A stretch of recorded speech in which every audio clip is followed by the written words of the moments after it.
Okay, we're gonna get started, call the meeting to order, if you could please stand for the pledge. I pledge allegiance to the flag of the United States of America and to the republic for which it stands, one nation, under God, indivisible, with liberty and justice for all. Okay, welcome to the Thursday, February 15th, 2018 Planning Board Work Session. First item on our agenda today is Aldi's expansion, but they're waiting for a rep. So we'll skip them and come back to them. So it'll bring us to number 2, and that's Hubbard's Farm Stand. So you guys can come on up to the table.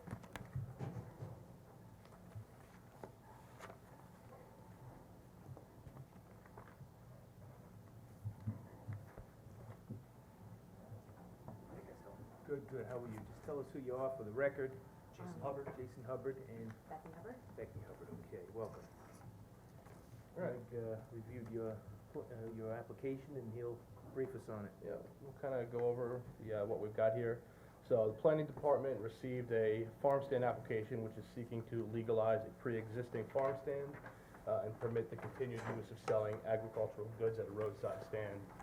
The planning department's received and reviewed a property survey prepared by Nathan Taft Corwin, last dated May 26, 2017.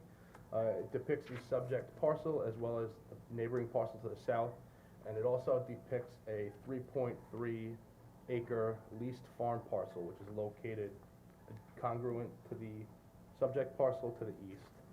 The subject parcel is a 2.53 acre parcel located at 230 Meeting House Creek Road in Aquabog. Property is located on the east side of Meeting House Creek Road, approximately 650 feet north of the intersection of Meeting House Creek and Peconic Bay Boulevard. Property is zoned in the RB 80 zoning use district and is presently improved with 2 single-story frame houses, both of which have letters of pre-existing use, and a dilapidated frame single-car garage. Secret was completed on the application. The application is considered a type 2 action, so there's no further environmental review required. In order for the execution of this farm stand application, the applicant required a variance from the Zoning Board of Appeals for the operation of a farm stand because pursuant to town code, the principal use on the subject property needs to be agriculture. They received the variance by appeal number 17-28 dated May 25th, 2017, which granted them the relief they sought. There were some conditions, one of them being that the applicant needed to provide a current lease for the farm parcel located to the east. It was also included as a condition that firewood could be sold as a part of the 40% of the total farm stand's offerings. They also did mention as part of that condition that if the farm stand is not offering farm-produced goods, that firewood or any other product may not be sold.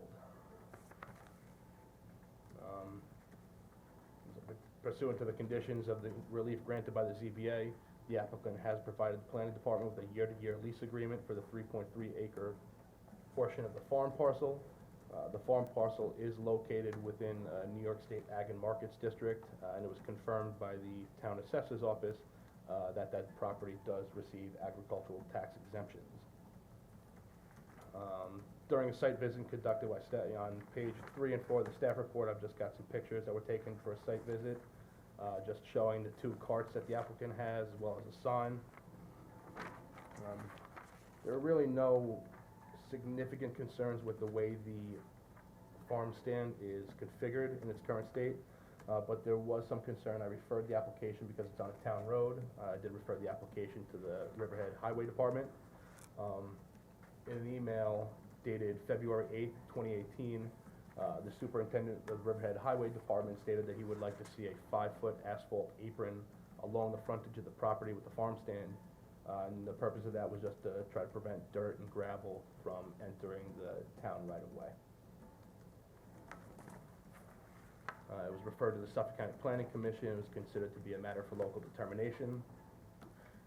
The application was also referred to the Agricultural Advisory Committee as per town code. I received correspondence this morning from the Agricultural Advisory Committee that the proposed project had the full support of the board to move forward. That was arrived at by a unanimous vote. And now, in terms of just the construction of, the asphalt apron on the property, because it is located within 300 feet of state DEC tidal wetlands, they may require a permit from the DEC for the land disturbance. But being that there's bulkheads and there's a road in between, they may get a letter of exemption. But we need to get either a letter of exemption or a permit for the ground disturbance. I spoke to George about the asphalt. He was under the assumption that I was putting bluestone down, and which we're not putting bluestone down for the driveway. And he said that that we didn't have to do the asphalt if we weren't putting bluestone, because he thought the bluestone was gonna wash onto the road. So, I told him after I met with the planning department, I'd meet with him at the site just to make sure, he liked what he had there. The Ag Advisory Committee also did not want the asphalt. They liked what they saw. What is it, like an RCA? Yeah, it's a sandy RCA mix. But it's firm? Yes. I mean, I can follow up with the highway just department, confirm with yeah, them. if the highway department's okay with that. Yeah, I spoke to him this past week. Does the board have any questions with the application, or any concerns? So, I see you sell firewood, right? Correct. So, you sell firewood this time of the year? Yes. Are there any, I just made a note of what you said about other vegetables or something, what else do you sell? Well, during the season, we sell whatever's we're growing. Okay. And then in off-season, we do firewood, but we will sell, we have chickens, eggs, Okay. potatoes from, wintered over. That particular morning, we might not have nothing out due to the cold weather, right? Can't tell. Yeah. And there's a fine line, we spoke about that at the Agriculture They're also Advisory, looking into that because of the 60/40, whether it's A daily yearly and daily, or and yearly percentages. there was It's a things that fine they're line. throwing back at, to go in after we go this further to see with some of the stipulations that we have in our I'm sure, stuff for us. if it were me, I would make the statement that it should be yearly and not seasonal. Or daily. And I'm sure, I'm sure that you fit into that, 60/40. Any, issues from your neighbors or anything? Did they ever say anything, or? We No. actually have tons of support, Good. signatures from everybody in the area. Letters were even sent in and stuff behind us. But we had to do the, certified to all the joining neighbors when we went for the zoning board of appeals. Right. And there was no opposition at the zoning board of appeals meeting. Keep a good eye on that hydrant? That's my lifesaver there. You got anything, Dick? No, I No? passed it today, took a look at it, looks fine. Yeah, I've been by there a few times. So we have to have a public hearing? I don't believe so. I looked through the code and I didn't see anything in the farm stand section that required a public hearing for farm stand applications. Dick, are you aware of?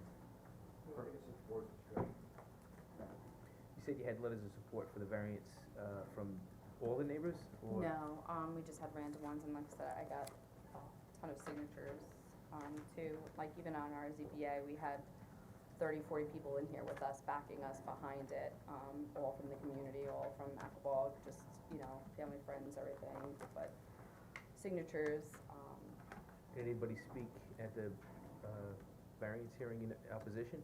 no. Nothing in Nobody. opposition. No. Okay. I don't have any questions, and I don't know that we need to have a public hearing. We just confirm, with Gio on the base there, and if he's okay with it, we could go forward. Go forward with the resolution. All right, excellent. Yep. All right. Okay. Thank we're you. done. Have a great day. Thank you, Ms. Bayless. Well, Greg will be in touch, yeah, Okay. next step. Terrific. Thank you. Resolution for us very to much. vote on and stuff, Okay, next couple weeks, I guess. okay. Very good. Thanks. Thank you. Thank you. Have a good day. Thank you. Yeah, I'll be in touch. All right, thank you. Got it.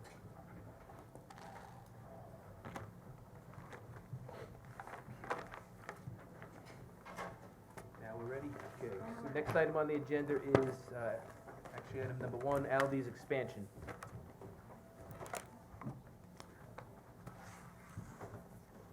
Actually, I printed out some aerials for the board, I help you out. Close up of the area in question. And, zoomed out view of the actual shopping center.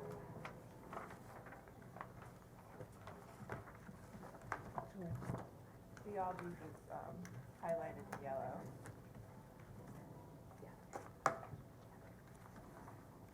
The board would gotten a report and the plans previously. Basically, what's proposed is a 896 square foot addition on the rear of the Aldi supermarket in the Sabre Shopping Center, which I'm sure some on the board are familiar with. It's the shopping center with the Dick's Sporting Goods and the Christmas tree shops and what have you. It's in the business center zoning district. One of the things the planning department had talked to the applicant about was the condition of the landscape area up front around the pylon sign, and that the landscaping should be beefed up, because there wasn't much there, so they agreed to do that. We went through that pretty well last time out. So basically, the expansion will be 12 foot by 47.5 feet, and it will allow refrigeration units within the building to be shifted south. The existing dumpster enclosure and 3 parking stalls at the rear were proposed to be moved south as well, and an exterior light fixture on the adjacent building would be moved to accommodate the addition. Roof drains would also be relocated to the new rear wall and repiped to the existing drainage structures. Also, in addition to the changes to the elevations at the back of the store, some changes were proposed in the front of the store. We had a pre-submission meeting back in January, and we also had a meeting this past Tuesday to go over a few things.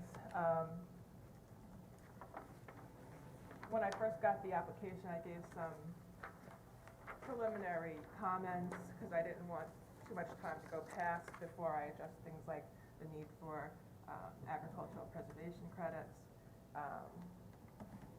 title report, things like that.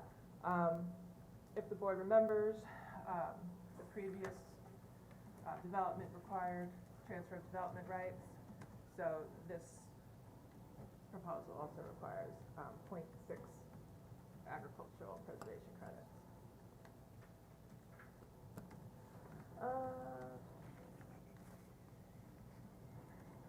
So just to kind of go over where it's at, it's east of Riverhead Raceway, and west and north of the Glenwood residential development. To the north are a gas station with a 7-Eleven, Maximum Motorsports, and a Holiday Inn.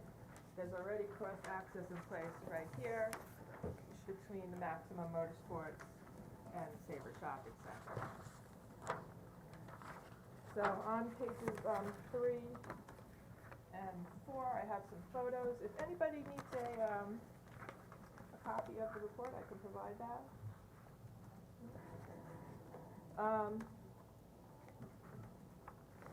It's a type 2 action as far as secret goes, so no further environmental review is required.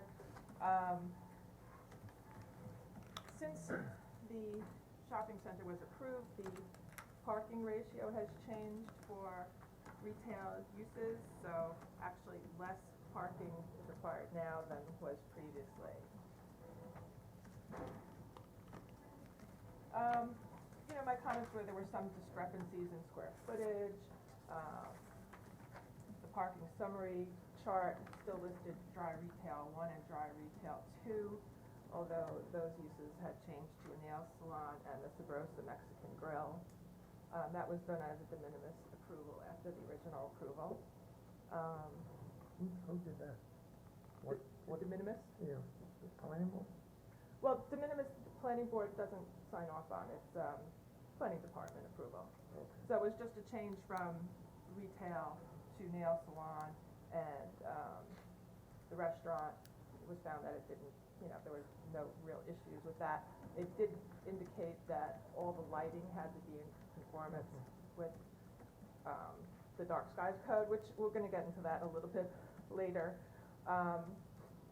There were some discrepancies regarding what exists on the site and what was shown on the plan. I visited the site, and there were some parking stalls that actually exist that weren't shown.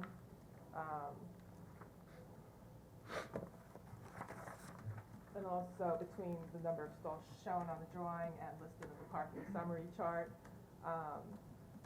Apparently there was, hot here. It is, we said that when we started. Some cart corrals that weren't shown that, you know, led to that, at least part of that. They are keeping the cart corrals. Basically, one of my comments was these parking stalls actually are not striped, and if you can't see very well on here, but you can see on the aerials where the concrete truck loading berth is. So there's not much room between these parking stalls and the truck loading berth. So I would say just delete these stalls because they're not practical and they have more than enough parking.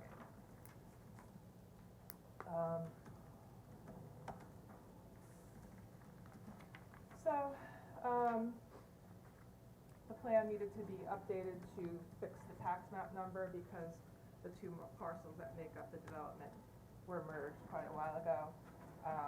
The survey was not totally accurate as to the existing conditions. Also, up front in this landscape area, some of the existing conditions as per the site visit were not reflected on the plan. Fire hydrant, telephone pole, do not walk signal, utility box plate, the configuration of the sidewalk and the area of the crosswalk.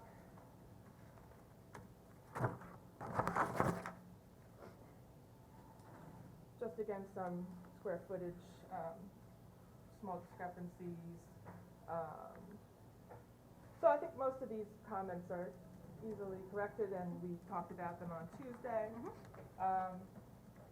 As far as the ARB, they were mostly concerned about the new brick on the front facade matching the existing brick. So the applicant did bring in samples, and the ARB did approve this on February 5th. So basically what they're doing is they're adding the brick there. That's Nichihara. It's a cement. Oh, I'm sorry. The brick is added to this pilaster. It's going to go up. So it's you know, not a major change to the facade. They're going from this to this. That's our new logo. Oh, that's why you're doing it? And they're gonna go back to the ARB on the 28th regarding the sign. Just the sign, Yeah, right. we got the approval for this. We just need to sign it. So we were able to show that the brick matched. So we were able to show that the brick matched. We showed them the panels and they liked it against the existing brick.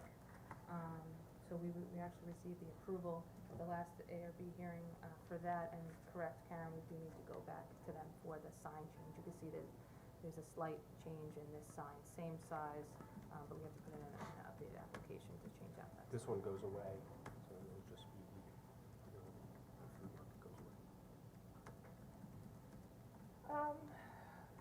I did check out the whole site while I was there. One of the gates for the Starbucks was broken off. That will need to be fixed.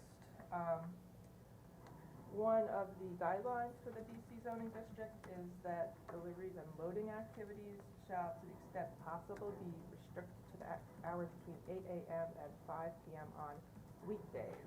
The original site plan did have a note to that effect. This one doesn't. There are residential uses to the south and west.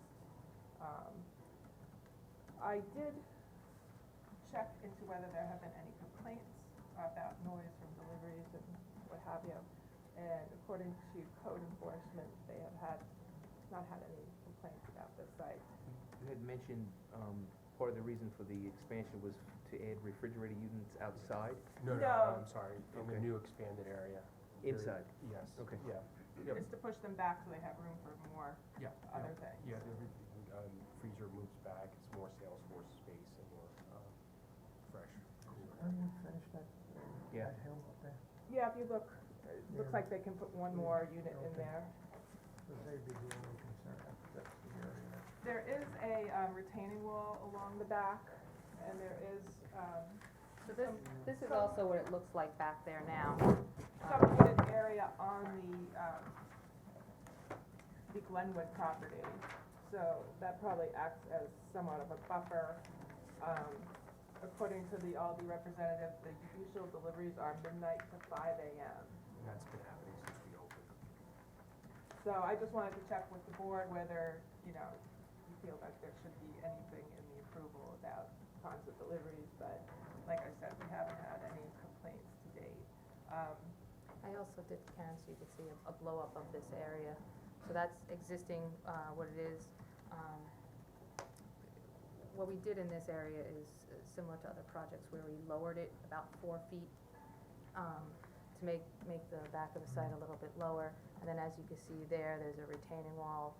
It's landscaped and then grades up.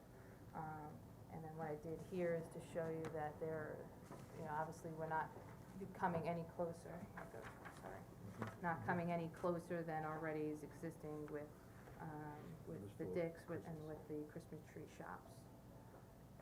So this kind of just depicts it a little bit better as far as the expansiveness. It's not even going past our loading dock that exists today.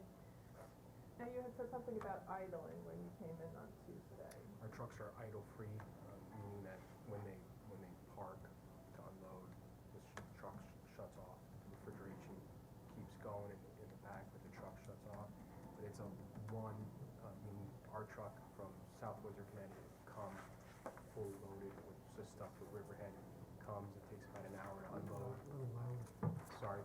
The truck comes directly from Connecticut to our distribution center to Riverhead. It unloads in about an hour and leaves. There's no hanging out at the site. We have one truck dock, so it's not like a typical supermarket where they leave trailers in the bay. It's in and out. That's a nice additive, the trucks to be equipped like that, in this particular case, it's very good. So I just wanted to confirm with the board if the board wanted any sort of conditions in the approval about, requiring an idle truck or. But the original approval said that, The approval itself didn't have any covenant about time of delivery. It was a note on the plan, between 8 and, Said Right. to the extent to possible. the extent possible, between 8 AM and 5 PM on weekdays. but it wasn't in the, Wasn't in the Resolution. resolution, and we haven't had any complaints, no complaint. and you're not changing any of that. No, nothing changes as far as what we've been doing in the past. Nothing changes. Okay, so, no conditions. Did all the shrubbery you put in, is it all, the whole, question is probably easier to you, the rear shrubbery or trees, whatever they are, they look, everything looks alive, I in other didn't words. actually bring the original approval and count each shrub, but Right. I mean, it looked like most of them were there. I could certainly go back with the plan and This looks check. like it's well Yeah. established and Yeah. maintained. Yeah. Okay, as far as, cross access, I'll deal with that later, but, the BC zoning district does encourage cross access to adjacent properties. And I'll kind of get into what was approved and what we have as far as covenants and what have you. As far as lighting goes, I did check the lighting while I was there for compliance with what was approved. There was some non-compliant lighting. There were post-mounted globe fixtures around an outdoor seating area at Buffalo Wild Wings, as well as some accent uplighting at the Buffalo Wild Wings main entry. It shows some pictures on page 8. Also, I believe it was 11 building-mounted light fixtures on the rear and west side of the Christmas tree shops are not what was approved and are non-compliant. Also, in addition, at the Sabrosa restaurant, There are 2 floodlights on the front, which don't comply, and at the solid exit doors at the front and rear of the Aldi's are non-compliant lights. So those will all need to be addressed. We had spoken on Tuesday about Aldi's showing that their lights will be changed to be in compliance, and then requiring the whole shopping center to be in compliance before they get a CO. So we can put a condition in the approval if the board is okay with that. So who's the owner of the property? Is that how we own the property? Save the real estate. Why are we requiring them? Why don't we have them, in touch with the owner of the property? Well, I think they did. They got in touch with So we got in owner. touch with the property owner. What we're gonna do is we'll show, obviously compliant lighting on the Aldi submission, because that's what we're here for. And then we're in touch with the, property owner, and then before we get the final CO, the property owner will clean up. There was some lights put up by some of the tenants after the fact. As Karen mentioned, Buffalo Wild Wings has some of the globe lights around it, and I think Christmas Tree Shops and things also have some floodlighting like that. And certainly if anything's gonna be changed out, we'll want the, LEDs to be 300 Kelvin. So it's got the warm white light like the board wants. Also, I just wanted them to confirm when they move the light in the rear that it'll be 16 feet or less from grade. As far as cross-access goes, we haven't gotten a full, complete title yet. So the application is actually not complete, because that's a requirement. So once I have that, I'll maybe know a little more information, but I did go through the shopping center file to see what cross-access agreements were filed and were in place, that I could tell anyway. The original shopping center approval said there had to be a future cross-access agreement to the Riverhead Raceway. For the future, when that parcel is developed, it would be good to have a cross-access. The cross-access agreement that was filed, it doesn't have our typical language in it. It says it has to be a joint declaration by the declarant and the planning board and the town of Riverhead that such coordination of access is deemed necessary. Usually, we don't require the applicant to be in agreement and feel that it's necessary. It's up to the planning board. So, I wanted to bring it up because I don't want it to be a situation in the future that this is gonna be developed with a retail development, let's say, and the planning board has no teeth to make that cross-access happen. So I wanted to see if the planning board wanted to have a new cross-access agreement that really follows our typical cross-access agreement that would give the planning board Is that something that slipped through the cracks years ago? I think what happened was it was approved by the former town attorney, not the paralegal in the town attorney's office who normally approves, or gives a recommendation to approve the cross-access. So technically, it's not really asking for something new, it's just clarifying the language. Correct. So, Karen, which was that, and that was for the existing cross access? no, that's for the one to, That's for the raceway. future cross-access to the raceway. I'm not sure at this point. You'd have to justify to me that cross-access because, when they have race nights and. No, it's not No, no, for the, not for the As long raceway as that's now. the racetrack, It's it a won't be future used. cross-access. If they develop this with stores Oh, no, 5 no, I years get from that. now, I get at that. least we have this half of it. Right, Okay. Put it on paper. So So it's solely future.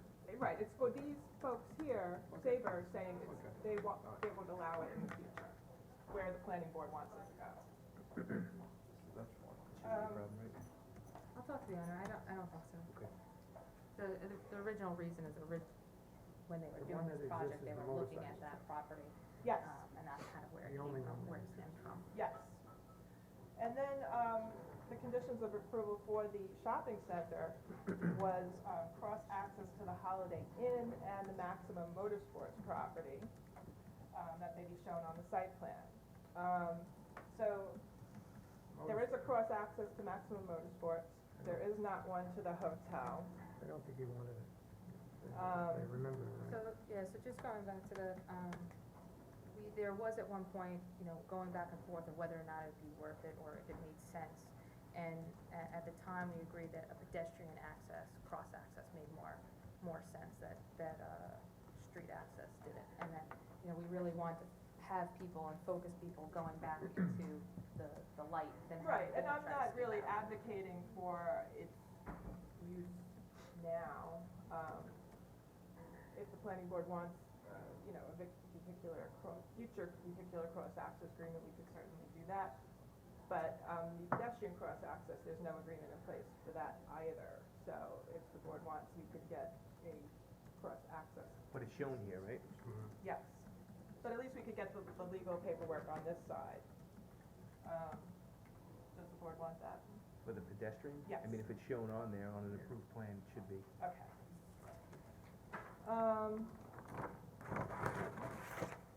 Also, it doesn't appear, although I don't have the full title report, it doesn't appear that there's any agreement in place for the existing cross-access to Maximum Motorsports. So if that does not exist, I think we should get it. It was on the record of Mr. Senlewski that he came specifically and asked for it. Well, I looked at the Maximum Motorsports approval, and I didn't see anything about a future cross-access for that in 2003. So, and unless I see a title covenant that says it exists, I would recommend that it be formalized. Yes. Yeah, I don't, Why is it formalized? of course, I don't know why it wasn't. Excuse me. Unfortunately, this is the town's leverage to get what was supposed to be built and captured and recorded to make sure it happens now, because it obviously didn't happen when it was supposed to, so. Anything with the gas station, I think was deemed not Yeah. functional to do. Well, we had gotten a future cross-access from certain tenants of the gas station property, but another tenant refused to sign, and the property owner was not included in the agreement. So there's nothing that would allow his connection at this point. If I think there is a pedestrian cross, there's a pedestrian. I think there's just like a beaten down grass pathway. There's really, I don't think there's any actual improvement there. So if the board wanted, we could do a future cross-access on this side. No. I don't think so. I mean, you Okay. got one on the raceway, one for the motorsports, the walkway to the hotel, which makes sense to me. Yep. I think that's sufficient for the site, in Okay. my opinion. I agree. I agree. The more you have, the more they'll go, you know, they'll. Okay, so, those would be conditions of, either signature of the Mylar or the CO. If we could make it the CO, I think that'd be easier, so the tenant can get started on what he needs to do, and then while we work with the property owner. Okay. As far as landscaping goes, I briefly looked at the new plan that was, shown to us on Tuesday. It did look like the plantings were increased in size, and there was less of a reliance on the ornamental grasses, which are usually cut down in the winter and look pretty nondescript. So it did look like somewhat of an improvement. I will certainly look at it further when it gets submitted. There was some sort of plant that was a type of bamboo, but I looked it up, it's not a true bamboo. But I did note that it spreads pretty vigorously from its roots, so you might wanna, Okay. And I Make think sure we, that- I think we changed that out. so- okay. So, So I don't think that should be much of an issue. I think the town engineer was a bit confused about where the final location of the roof drains would be, so Yeah, I mean, there's existing roof drains that come off the back of the building, they come, you know, leader down, when the building gets moved 12 feet, they'll just, you know, tap right back into that same main that's there, so. Yeah, just maybe clarify it a little, so. Again, we're gonna need the updated and complete title report Yeah. with the chain of title. Yeah, which we have now, so we just got to, so, hold on to. And then, like I said, they'll need .6 agricultural preservation credits, I believe they purchased .98. If you don't wanna give the town the full .98, you need a new certificate for the .6, so just be Point, cognizant I of think that. .98 was basically all we could get, we couldn't get the .6, so. Right, but you could split off the difference and maybe somebody wants to buy .38, I don't know, but I think we'll, Yeah, at this point. this, yeah, just give it all up. Give it all Okay. All right, I think that's about it then. Unless, I just want to confirm the board wants to do this as an administrative site plan, or does the board want a hearing? I think we kind of set a precedent with the auto store expansion on 58 to require a public hearing, and being there are some houses behind here now, I think it's only right that we have a public hearing for this one. But we would do it as still as an administrative with a Afterwards, public yeah. hearing? Not a two-step Right. process? Okay, so you want a public hearing? is there a certain amount of square footage, that you've said, or just the, or distances to the residents, or just so for my clarification? Really, it's just, you know, the way we look at it, if there's a potential for someone to complain, or we want to provide them the chance to come and speak to us if there's a concern. It's the same thing with the businesses, next to, which they did come and speak, next to Taco Bell there, the auto zone, we have a Okay. public hearing, so. So we'll try to get that set up as soon as possible. Did you get anything from the fire marshal on this? Not yet. There were some issues with the fire sprinkler system, past couple winters freezing up. Just one winter. One winter, okay. I'll double check with him. Yeah, we addressed those issues. But you're gonna be modifying it now too, right? Just to we're going to extend it out to cover a sprinkler on the new expansion area, but part of it will include some interior remodel. Okay. All right. No? Thank you. Want that back?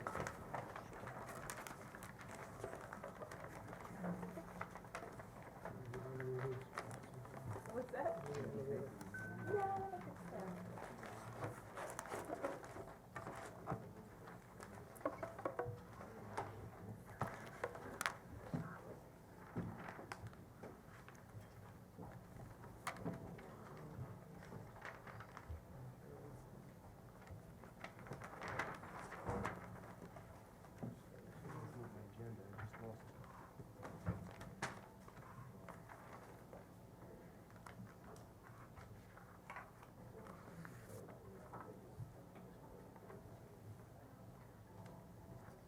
Okay, next item on the agenda is S-Power.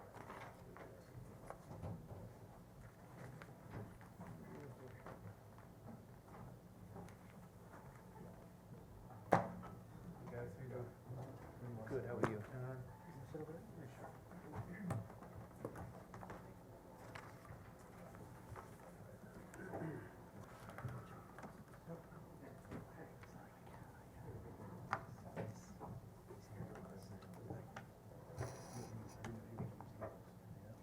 I do.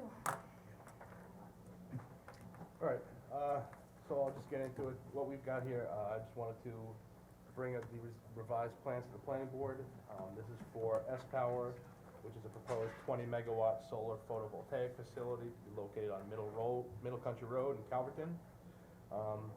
Pursuant to the subdivision approval that the planning board had approved late last year, the applicant has made some revisions to the plan.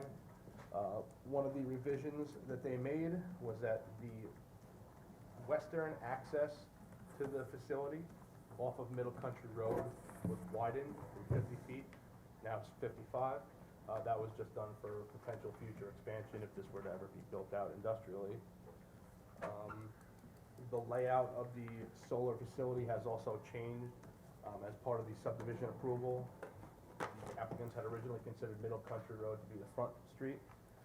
As part of the subdivision approval, through conversations with, council of the planning board, as well as the chief building inspector, Peconic Avenue, which right now is an open, unpaved, 50-foot wide right-of-way, was considered as the front street. So the applicant has redesigned the project to comply with all the necessary setbacks within the industrial C zoning use district, which obviates the need for any variances.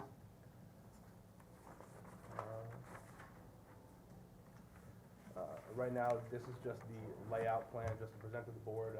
They still need to revise, grading, drainage, landscaping. Those plans have not yet been received, but those plans will be subject to additional review when they are received. So I brought the color rendering of essentially, the new layout. Similar to the old layout, we're still using this area as a drainage reserve area. We'll also have a smaller drainage reserve area.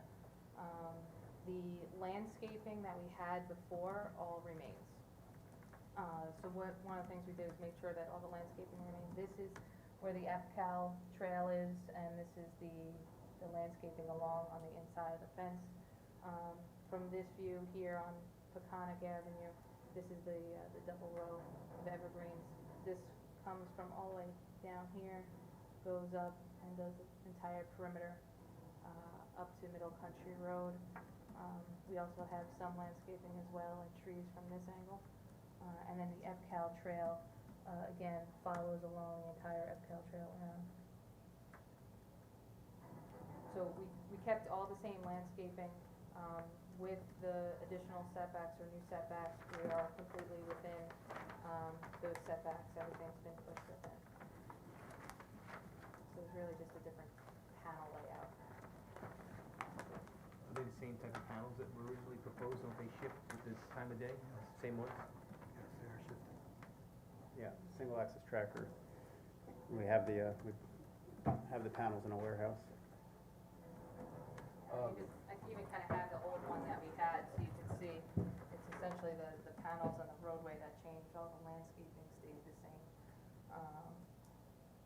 It's just a, Yeah, I was just gonna say, it's also worth noting that the access road was redesigned just to give them access, fuller access throughout the site if they need to perform maintenance on the panels. Is Peconic Avenue a town road? Or Dick. Yeah, that, We've done a lot of research on Peconic Avenue, both for subdivision purposes, with Dick Ailes and I talking about it, and also for financing purposes on the project itself. What we've discovered is that it's not privately owned. It doesn't have a tax map number. It goes back as far as a map that was filed in 1919 that shows Peconic Avenue as a 50-foot right-of-way from Middle Country Road down to River Road.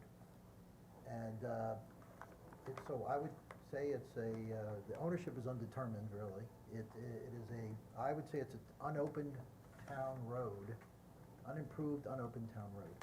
Is the best I could describe it as. And I've had conversations also with Mason Haas, who is owns a title company, or I think he still is a part owner, and is the assessor of the town. And that's how he would describe it. Would it pay to put that in the record or some sort of a letter? I will, once we complete it, the company now, has a title company examining it, based upon the information I've already provided them. Information that was provided by a local title examiner was provided to the company who's researching it for S-Power.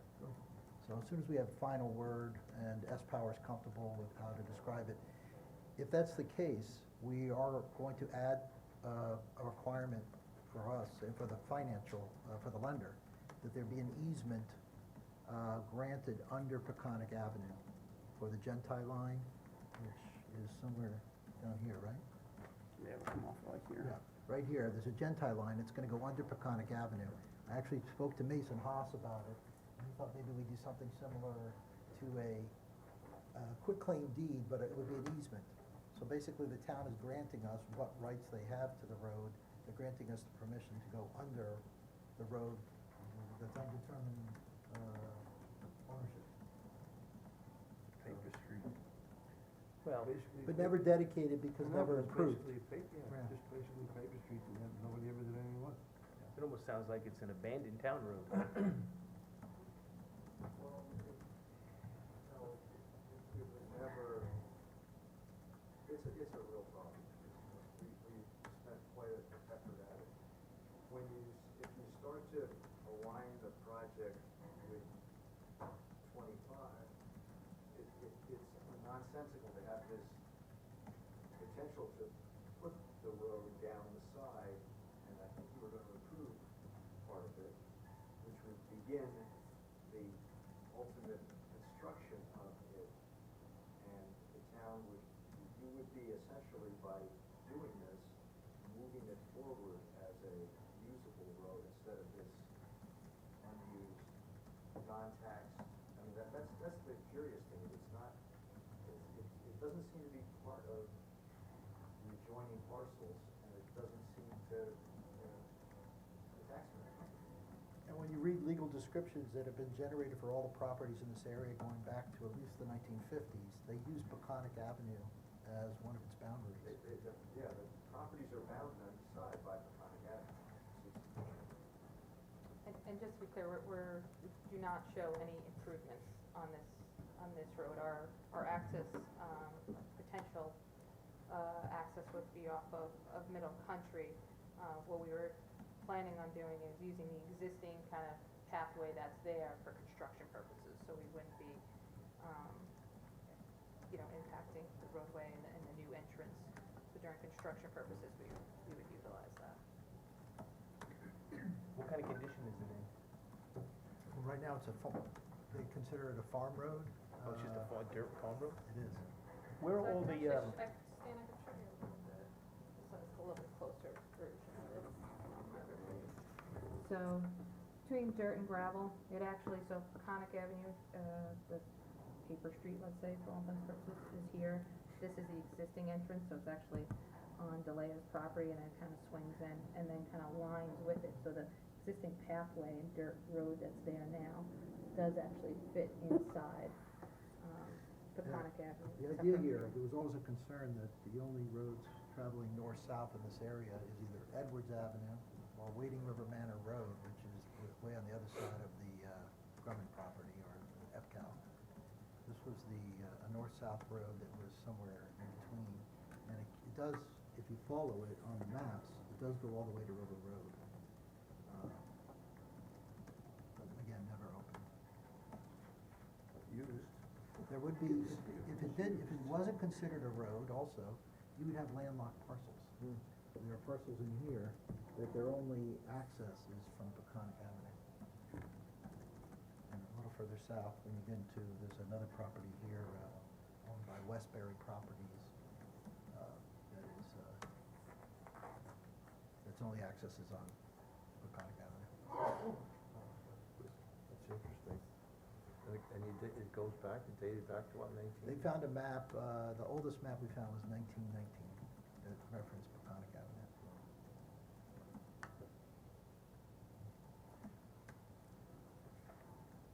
Nothing on surveys? Nobody has any reference, meets and bounds or anything? We had a local examiner working on it, and then we also now have a national company who's working on it on behalf of S-Power. I guess that's all you can do. And all these, what are these roads, these access roads gonna be, how wide? How wide are those? 20-foot wide is Yeah, this. they're about 20 foot wide. Do we want to bring up the issue of potential dedication? We were talking about Oh, okay, possible so- 2.5, we were thinking Oh, yeah. 2.5 feet of potential future dedication on the S-Power side of Peconic Avenue, just a plan for, future development of the road. So that's an issue because at the time Peconic Avenue was created, or not, basic roads were 3 rods wide, which is 49 and a half feet. A rod is 16 and a half feet. Now, new standards are 55 feet in width. So if we did want to, at some point, improve that and make it open, and open it as a town road, we would need 55 feet of width. So, planning department had suggested we dedicate 2.5 feet on the west side without any impact upon our setbacks at this point, but a future dedication, or an offer of dedication.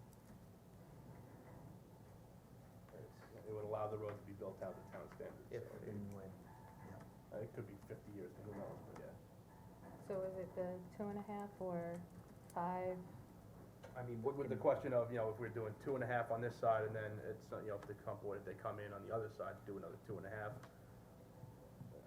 that would give you, what, If you do 2.5 on both sides, you get the 55 Okay. versus doing 5 foot all on the S-Power side, but that's planning board's discretion.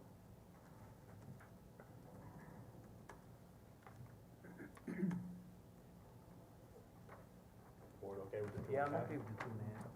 Dick, you Yeah, it's a good idea. So another issue that we'd wanna to address with the board or make you aware of, the Gentile line, which is gonna cross under Peconic Avenue, pursuant to whatever we determine, the instrument, whatever instrument we determine, to be necessary to cross under Peconic Avenue.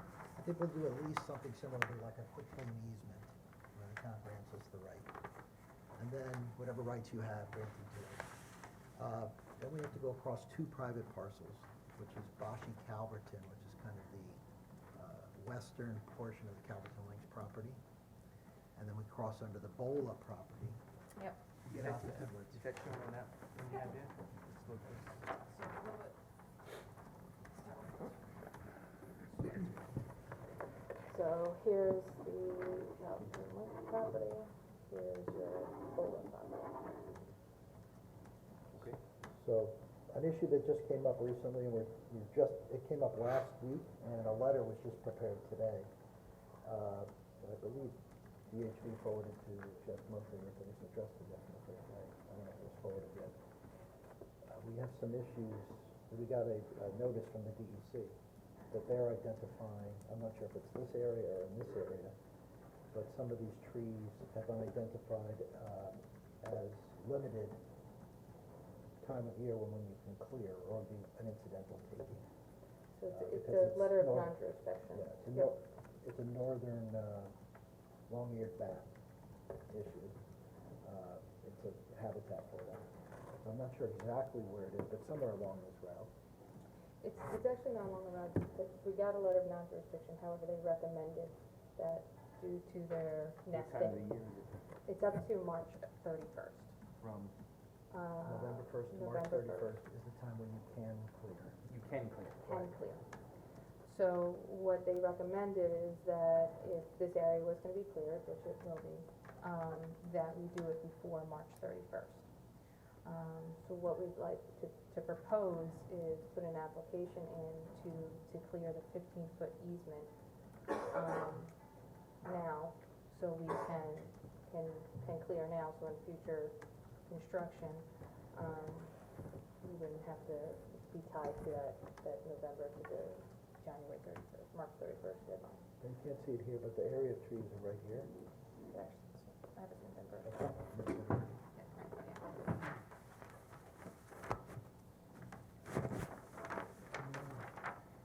Yeah. Well, I know, it's the second one, it's not new to me. We just have a similar issue. Alright, so starting here at Edwards. So we have these 2 easements in place with Parvis and. They're in place? Yeah, Yeah. You have them secured Yeah. and it's, Yes, we executed them. okay. they're executed easements over the Calverton Links property, or Bashi Calverton is the owner, and over Bola. So this is a kind of a zoomed out version, but it shows, again, as Chris was saying, the trees here. This is on the Calverton Links. There's a couple over here and then through. This is Um, really the heavy area. And Carlos and I just walked it right before we got here, so Carlos can tell you kind of the condition and Yeah, everything. the major, probably the area that has probably the most clearing would be actually you can see where that looks here. This second portion here, the red line. This actually goes, based on what we could tell with the delineation of the fence that's there existing, is that this actually goes right between the fence and there's like almost like a tree farm here, almost it's a tree farm. Nursery. Yeah. Yeah, I and you can almost kind of see it Yep. here. Yeah. So here, these trees are pretty much on the property line. Four- So much more dense over here. I'll be honest with you, it looks a lot more dense from the aerials than when you're walking it, and there's some like bridle path or something too that we're gonna be along for a lot of Put it. that in here. Carlos, do you have that other map we were looking at that kind of shows where that bridle path is? And then the Calverton Links one, the fence on the Calverton Links, is really on the property line. And there's a golf cart path there that we'll be following for, a third of the way. Oh, I know that one. Yeah. So, My so ball's usually over there. Yeah. So starting from Edwards Avenue, these trees here are pretty much right along the property line. And John, I think this is what you're saying as far as these probably be kept, because they're right on the property line. Yeah, Carlos and I were measuring out, and we're probably gonna have the Gentile line, which is 3 feet wide, to the south, as far south as possible. So just to kind of draw Yeah, it in. these And look then like there's they a were gap. planted, these trees were planted for the purpose of this Screening. riding facility, I'm Yeah. sure. I mean, it's interesting, because there actually looks like there is a Yes. gap in Seems between. like a road or like a path. And then it keeps following, so just from Edwards, then comes back up here. You can see again that kind of path that's in between the two. Here's where I think we get into, I'd say, the thicker vegetation. Yeah, once we start getting closer to the golf course. And we're gonna have Carlos is gonna be out there with the surveyor and the construction crew on Tuesday, so if anyone from the town wanted to walk it and take a look, you're more than welcome to. And that's where, actually, right when you enter this wooded area, there's actually a path that starts. Yeah. I know, That other this thing you is- had, what is Carlos, it? kinda shows the path, Yep, it's the same plan, it shows, and for a good portion of the way, it's actually it looks like it's a trail that's actively used. so overhead, it's kind of like covered, but underneath, it's like 30 feet. Yeah, this here, this is a trail. Yeah, exactly.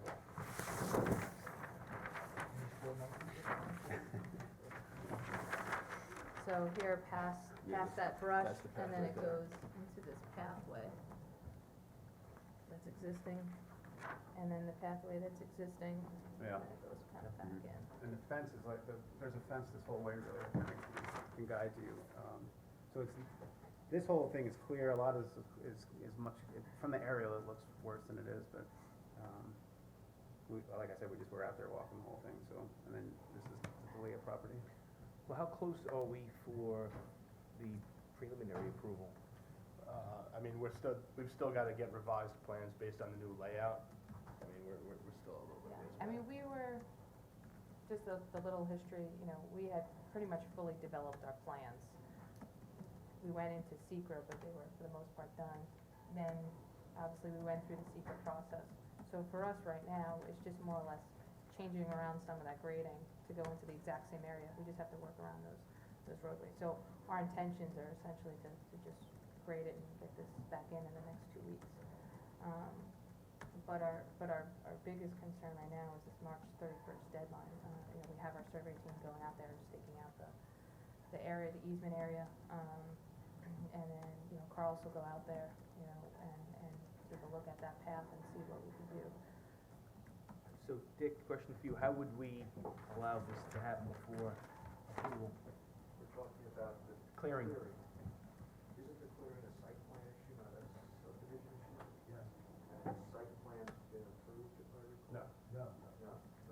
Would you be willing to do a two-step approval of the site plan, kind of like you did with the wall behind the shopping center? Say, we approve this Clearing. stretch of the site plan for clearing purposes only, not guaranteeing we're gonna approve the rest or whatever.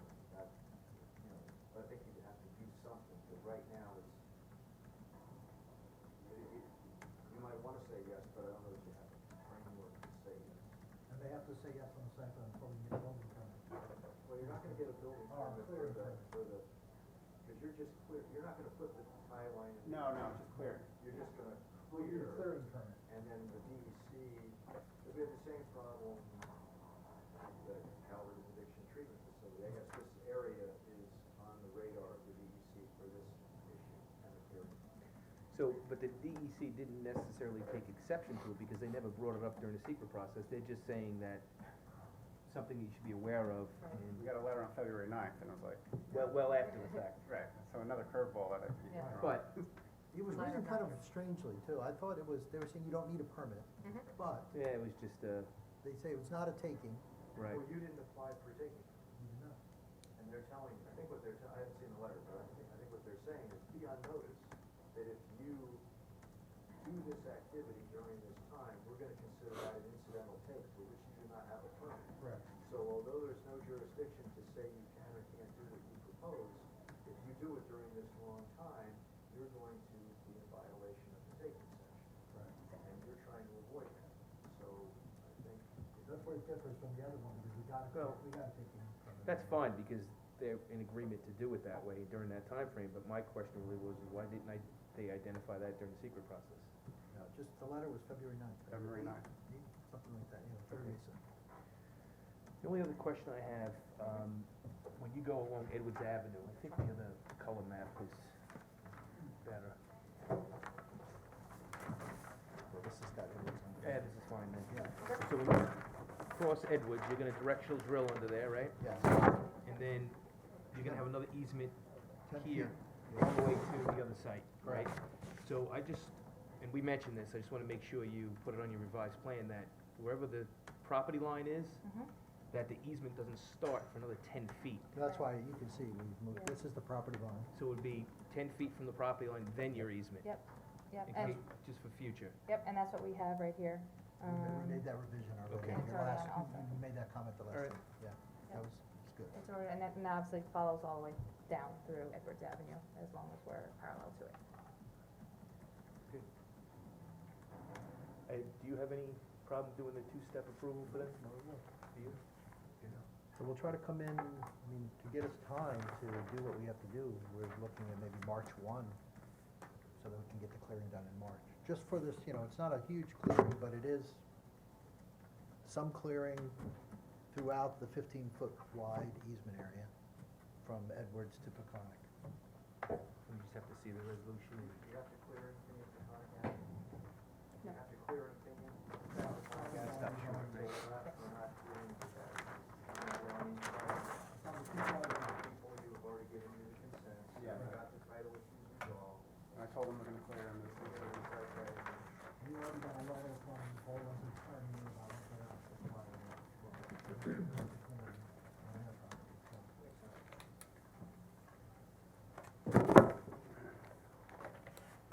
Okay, I believe, That's about it. anything else, Greg? Okay, thank you. You're welcome.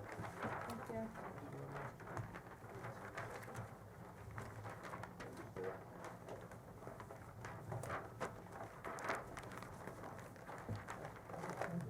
What's that? My two girls are good, they're close, they're like Irish twins. They're good, thank you. Okay, next item on the agenda is, a minor subdivision for Clat. I mean, this will be a real quick one. I didn't even write up a staff report. I sent you guys correspondence from Mr. Danowski. In short, what this was a two-lot minor subdivision that was approved by the Riverhead Planning Board in January of 1986. At the time of the original subdivision approval, the applicant had received a letter from the Suffolk County Department of Health Services stating that the subdivision didn't result in an increased density, therefore it was exempt from their review. As a result, the parcels were approved by subdivision resolution. Through estate planning on behalf of the applicant, Mary Klatt, both parcels were put in her name. As a result of the town's merger statute, the parcels were inadvertently merged. They didn't desire that to be an outcome of it. So really, what we're coming in now is to reapprove that 1986 subdivision. I've spoken with Mr. Ehlers on it. This map is in effect to the same one that was approved in 1986. So we're now coming to just reapprove it. The conditions are the same. We found that the maps are in the same condition, the same meets and bounds. Nothing's really changed with the application. I'm just coming in for now to reapprove the subdivision. I'm here just to say I supported, Charlie Raffi actually is the attorney of record for Mrs. Platt. Inadvertently, another attorney, a state attorney, this is how experts get hired, two lawyers, I'm a third lawyer, trying to help here. And they went to an out-of-town attorney who never heard of merger. And Mr. Platt was very sick at the time, he since passed, and they said, smart to get it out of your name. So we did, but unfortunately, the two lots were put in the same name. So it's like the second time around, it's very same thing, so I would ask you to approve the resolution. Okay. Sounds all legal, Dick?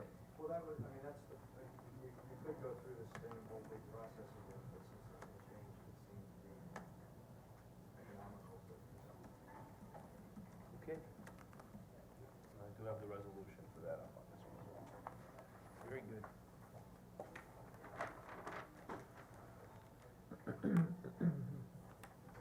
Okay, we don't have any public hearings scheduled. Any public comments on the resolutions? Public comments, resolutions. Okay, number one. I'll move resolution 2018-12, final site plan approval for AutoZone expansion. So moved. Okay, second? Second. Motion made and seconded to approve resolution 2018-12, final site plan approval for AutoZone expansion. All in favor? Aye. Opposed? Resolution is approved. Number two.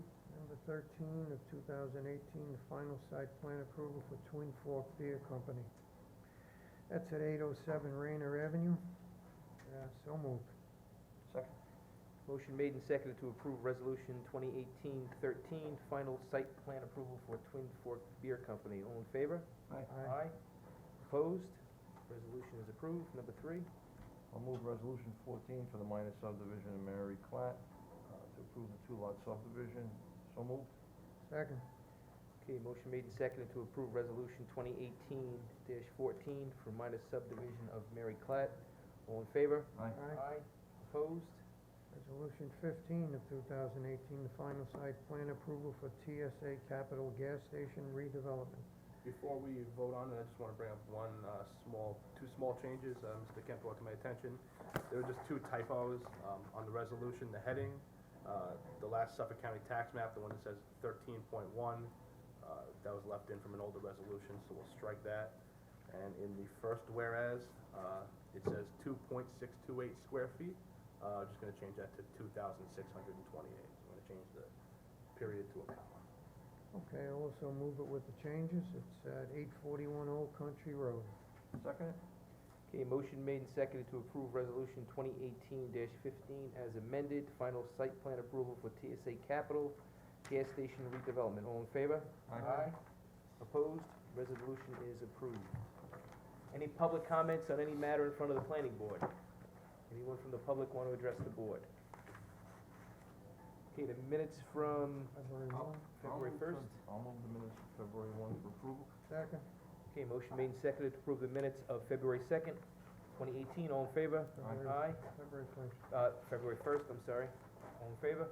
Aye. Aye. Opposed? Minutes are approved. Okay, next meeting date, March 1st, 2018 at 7 PM. You all come now. Motion to adjourn. You all come. Okay. Thank you.